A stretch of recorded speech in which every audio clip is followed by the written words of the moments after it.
Zimbabwean government took a major step in its dialogue with the creditors last week, organizing a second structured dialogue platform meeting on its arrears clearance and debt resolution process.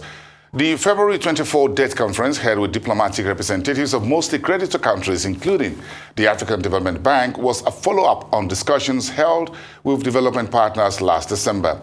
Digging into this major development ahead of next month's Zimbabwe's roadshow to the UK Capital Markets Summit in London is an economist and policy analyst, Eddie Cross. Eddie Cross joins us from Harare this evening. A good evening to you, sir, and hope you had a very great week over there. Eddie, thanks very much for making it tonight. Let me ask you, what's your overall impression of last week's Zimbabwe's Debt Arrears and Clearance Conference?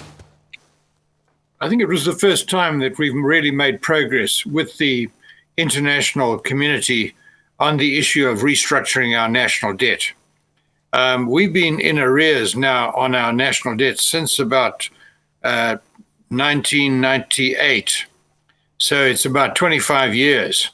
And we really haven't serviced our international debts since that time. And it's not a question of the magnitude of our debt. Our debt is about $18 billion, which is only about 40% of our GDP. So we're relatively underborrowed as a country. The problem has been that because we're in arrears to the multinational agencies, World Bank and African Development Bank, we are not allowed to borrow. And therefore, we can't restructure our debt by borrowing and repaying. That's what we need to bring us up to date. And so this meeting was about that issue. And the African Development Bank have been extremely positive and helpful. The chairman of the bank was here. He actually chaired the meeting. President Chissano from Mozambique was here on behalf of the SADC states.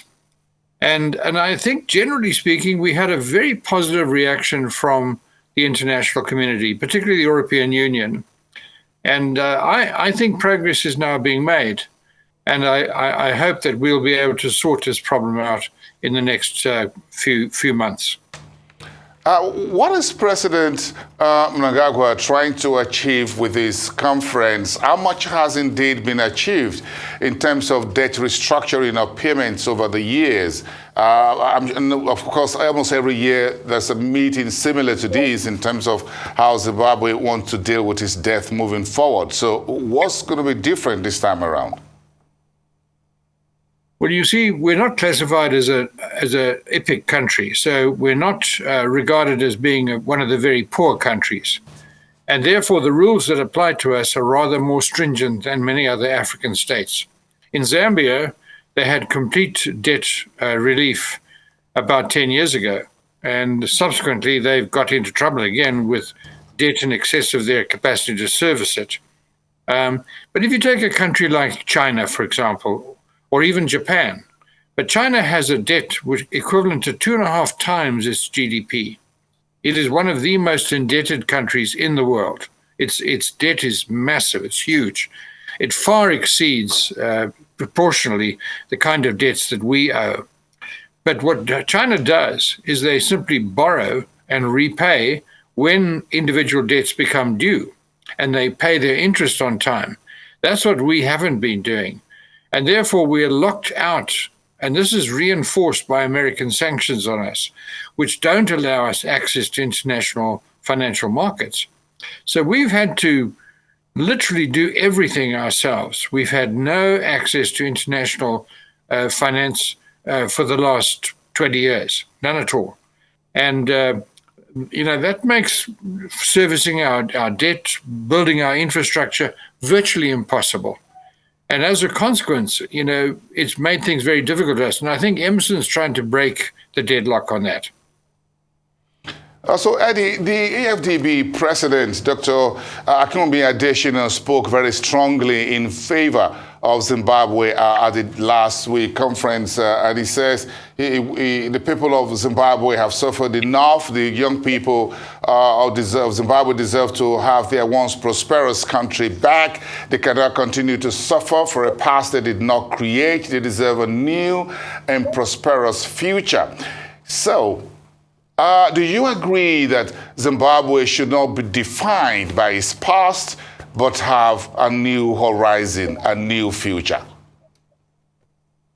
I think we all have to live with our history. We came through a liberation struggle that was one of the most violent in Africa.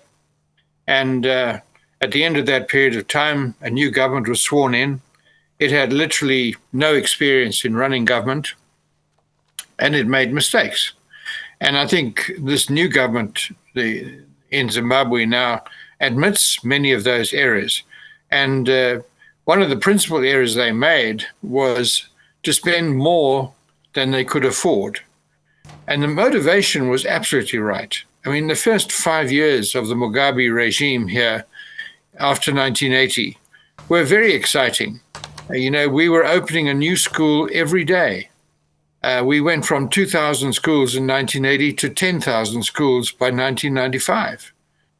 We built a district hospital in every district in Zimbabwe, more than 60 of them.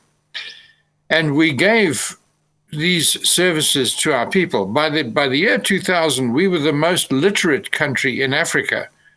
But these gains were made, I'm afraid, at the expense of us having to borrow money, which we couldn't afford, and also exceed our fiscal budget, which we did for 20-odd years. We ran a fiscal deficit of 9% for the first 2 decades.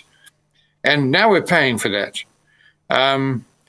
We've also, I think, not behaved ourselves politically very intelligently. And we became a bit of a pariah state, especially in the last decade of Mugabe's premiership. Yes, sir. And that's going to take us some time to overcome. And we've obviously got to put our house in order on that score. But the president, the chairman of the Africa Development Bank speech, I thought was marvelous. I circulated to all my friends. I thought he hit the nail on the head. Now, I'm sure you've got a friend in Dr. Akumi Adesina, the EFDB president. I think the entire African continent has a friend in Dr. Akumi Adesina, has been a real champion and a Pan-Africanist since he took office at the EFDB. But we cannot conclude this conversation without the white farmers deal, $3.5 billion or so. The initial deal was to be 20 years repayment. Now it's been brought down to a 10-year period. How realistic is this deal? And do you think it will be able to resolve this very naughty legacy problem of white farmers' settlements for Zimbabwe? I think it's amazing that we've been able to negotiate a deal with the former farmers.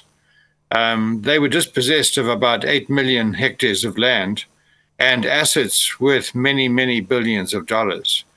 And after a lengthy period of negotiation, the government accepted to pay the former white farmers $3.5 billion in compensation for their movable assets, not for land. Governments accept that's probably not even half of what is actually owed to these former farmers.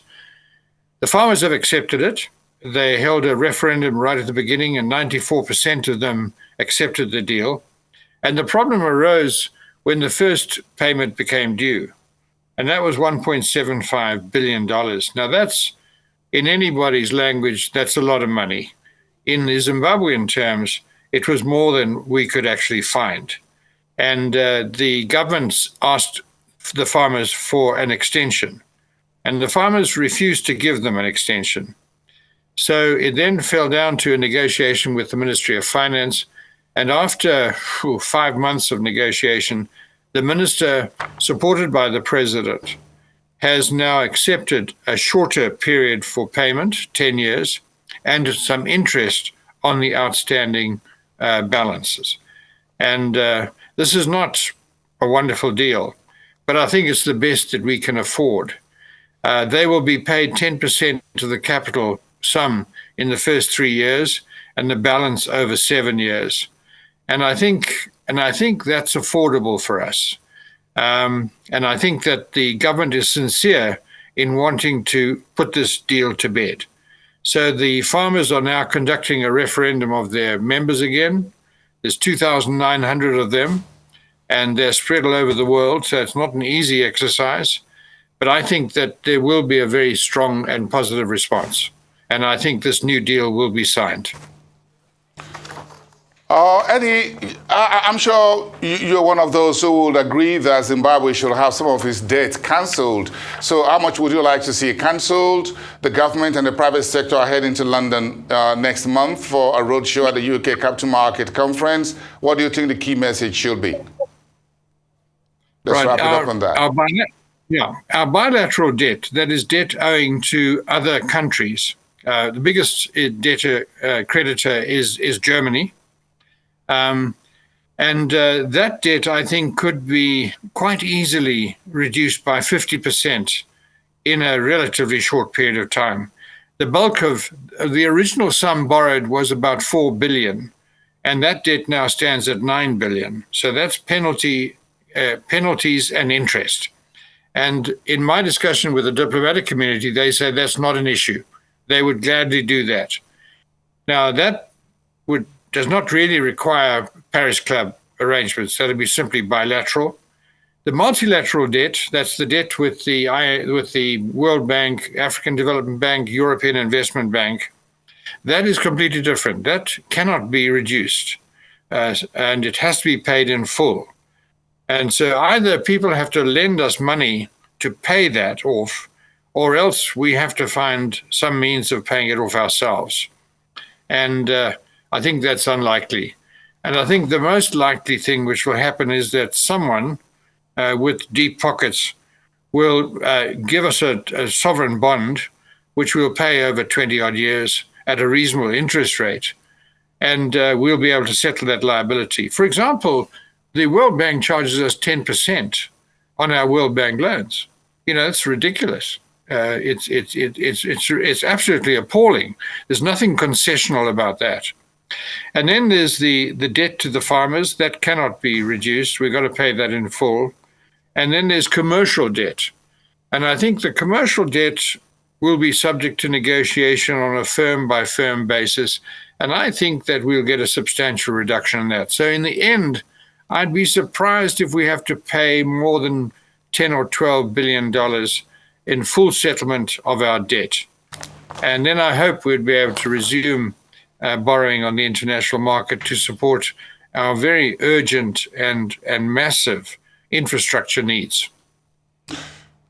Wow, a great insight from you as always, Eddie Cross, policy and economic analyst down there in Harare. Thank you so much. Have a wonderful evening. It's been nice speaking with you on this very important development for Zimbabwe. Enjoy your weekend, my friend. Thank you so much and see you next time.